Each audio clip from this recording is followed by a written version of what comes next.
નમસ્કાર, હું Amrutbhai Makwana, Surendranagar 80 foot road ખાતે શ્રી હરિપાર્ક અને શિવમ સોસાયટી, આ બંને સોસાયટીઓમાં જવા માટેનો જે રસ્તો છે ત્યાં અસામાજિક તત્વો દ્વારા ગેરકાયદેસર દબાણ કરવામાં આવ્યું છે.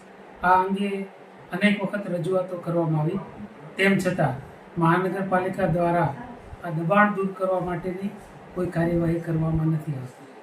સાથે સાથે આ વિસ્તારની અંદર નલ સે જલ યોજના અંતર્ગત 1.5 વર્ષ પહેલાં લાઈનો નાખવામાં આવી છે. અહીંયા ના તો વાલ્વ મૂકવામાં આવે છે, નથી પાણીનું ટેસ્ટિંગ કરવામાં આવતું. જ્યારે જે જૂની લાઈનો છે એ જૂની લાઈનોમાં ગંદુ પાણી આવે છે અને પર્યાપ્ત માત્રાની અંદર પાણી આપવામાં આવતું છે. તેના કારણે અનેક પ્રશ્નો ઊભા થયા છે.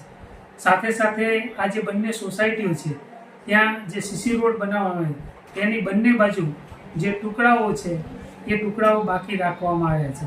આ 3 રજૂઆતો સંદર્ભે મુખ્ય એન્જિનિયર સાથે સાથે નાયબ કમિશનર અને જવાબદાર અધિકારીઓ સાથે લેખિતમાં અને મૌખિક સ્થાનિકો ભાઈઓ અને બહેનોને સાથે રાખી અને આજે રજૂઆત કરવામાં આવી. મહાનગરપાલિકા બન્યા પછી સમગ્ર અનુસૂચિત જાતિ વિસ્તારમાં અનેક નાના મોટા પ્રશ્નો આવા જે છે, જે પ્રાથમિક સુવિધાઓના પ્રશ્નો, એ પ્રાથમિક સુવિધાઓ બાબતે મહાનગરપાલિકા દ્વારા કોઈ પણ પ્રકારની કામગીરી થતી નથી. જોઈએ છે કે આગળ આ બાબતે જો કામગીરી નહીં થાય તો ઉગ્ર આંદોલન કરવાની ફરજ પડશે.